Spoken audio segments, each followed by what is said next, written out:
being aware that everything that could possibly happen happened to her somewhere in some life kind of absolved her a little from decisions. Matt Haig. You're listening to Writing Roots, brought to you by Aspen House Publishing. Welcome to Writing Roots. I'm Lee Hull. And I'm Lee Esses. Happy episode 400! Woo! This is a very big milestone for us. We are very excited to have delivered 400 episodes to you, our listeners. You are fantastic in your support that you've shown us, in the involvement that you have on our Discord and everything. So thank you. As you can probably guess, 400 is not enough episodes to talk about everything there is to talk about in storytelling, so we are gonna keep going. We were just recognizing today that there's a whole chunk of information that we thought we'd covered that we hadn't, so you're gonna hear more about that next month. Today, we decided to go a little more fun, talking about the multiverse.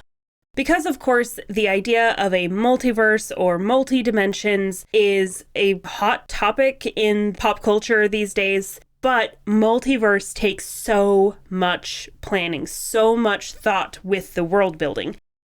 Now, of course, you could have something like the Cosmere that is one universe, but you have crossovers with characters. Or you can have something like Spider-Man Into the Universe, where you have a bunch of different forms of Spider-Man all coming together, and it's this multi-dimensional idea of who Spider-Man could be. On the off chance you're not a super sci-fi nerd, we wanted to explain a little bit about what a multiverse is. This will help you write it and integrate it into your story, or decide if this is even a good idea for your story. Most of the time, it is relayed as a splitting of timelines. So you have your main timeline, and then you have things that divert, that split off of that main timeline because of a choice that was made, or a thing that happened differently in another place. So there's a whole multiverse show based around what if Nazis won World War II.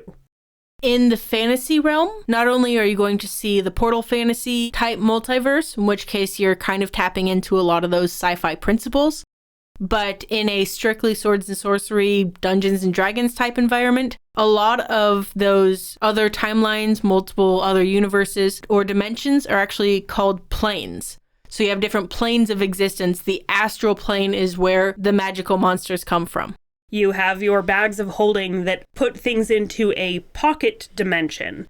And there's a lot of ways that you can play with this idea of having multiple dimensions, multiple timelines, multiple universes. You can break it down essentially into two types. Whether or not it's sci-fi or fantasy doesn't matter. This applies to both occurrences.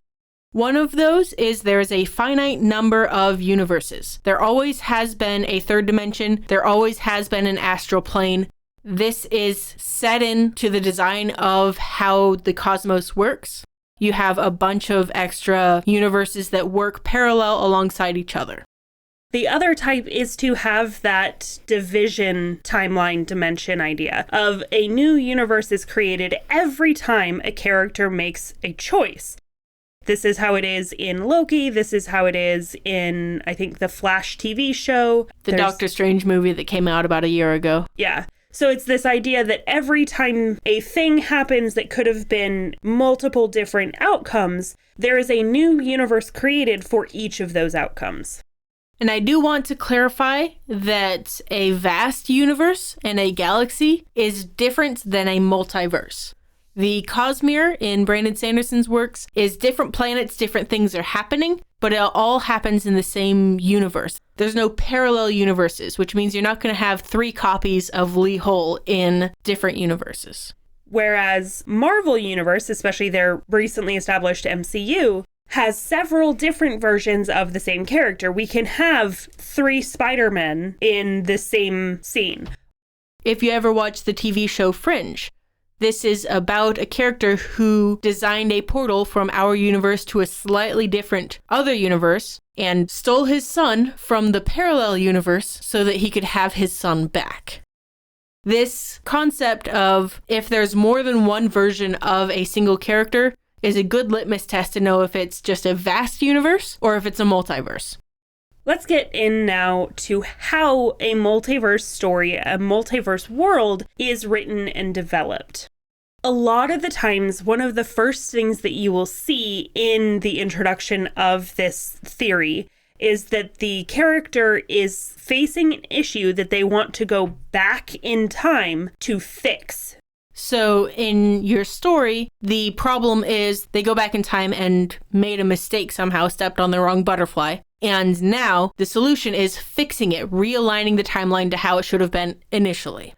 The next common trope or idea that you'll see in these multiverse stories is they go and visit an alternate timeline or a parallel universe somewhere else, and then they get trapped there. Again, if you're doing a portal fantasy, this falls into that category.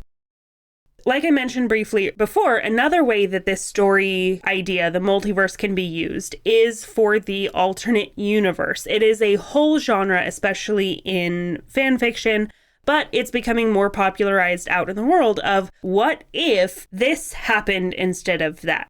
What if we used steam instead of electricity and you get a whole steampunk genre? That kind of idea of there is another way that the world could have played out if these things were true. And it explores that idea of a multiverse connected to our own universe. Another thing to play with if you wanted to kind of dabble in this alternate universe, multiverse type story is dreams. One of the book series that I read a long time ago was the Circle series by Ted Dekker, in which the main character, every time he falls asleep, he wakes up in this parallel type universe. So he thinks that our reality is the dream, and then he falls asleep over there, he wakes up here, he thinks that was the dream. He's hopping back and forth between these two universes by dreaming. Another very common trope, and I feel like kind of the best way to pull off the trope, is the evil twin in the multiverse. So you get this evil twin concept because they come from an alternate universe instead of being born at the same time from the same mother. You get to explore that idea of what if my character had chosen this other thing and led them on a different path in a parallel universe idea, and then have them meet and have to confront each other. The other way that we see this played out quite a bit is the multiverse conqueror. This has been represented in the recent phases of the Marvel multiverse, introduced in Loki, where you have Kang the Conqueror, who is trying to conquer and subject all of the multiverses to his own rule, and using his many, many copies of himself to do it. And there's one final way that we see the multiverse used well. This is sort of a blurring the line between the multiverse and the single universe.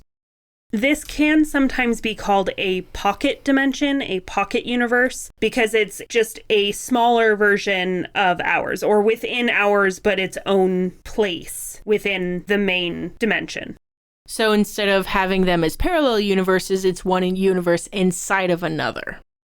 Now, there are problems with the multiverse when it comes to telling a fantastic, enormous, heart-wrenching, relatable, emotional story.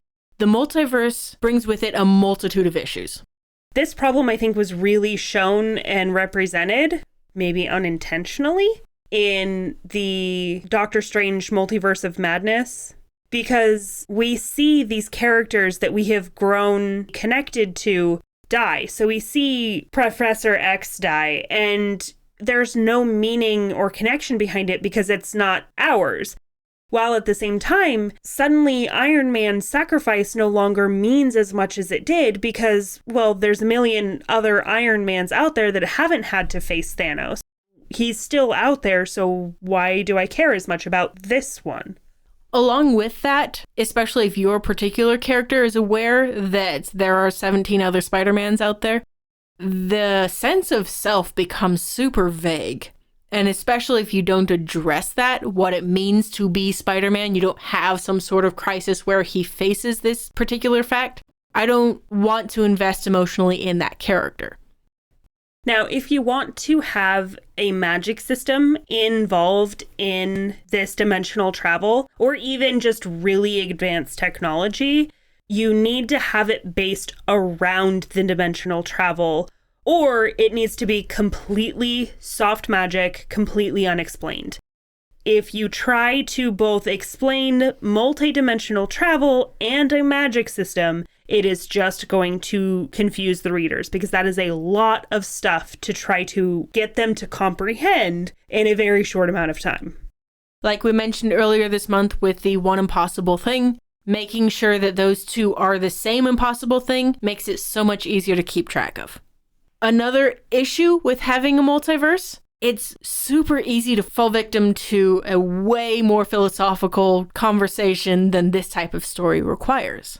We're not saying you can't go into the whole concept of free will versus destiny and what is set in stone, but keep in mind that you're still telling a story. You still want to entertain. Yeah, you kind of have to go all in on that. I think H.G. Wells did that with their time machine of the universe being self-correcting. It's very difficult to care about your character's free will if they have a destiny that they're forced to fill. So if you're not ready to take on a complex, multi-dimensional story, put this on hold. Keep the idea because it can be a lot of fun, but keep in mind that it is a lot of work to do it well and do it in a way that is still entertaining for both you and the reader. And don't let the multiverse be the most interesting part of your story. You still have to make it human. You still have to connect with your readers. You still have to tell a story that is a problem and a solution. The multiverse is a part of that, but even if you have the biggest and most complex universe out there, that doesn't mean anything if you don't write selfishly. If you have a question or comment for our hosts or a topic you'd like us to cover, send us an email at writingroots@aspenhousepublishing.com or find us on Facebook by searching for Aspen House Publishing.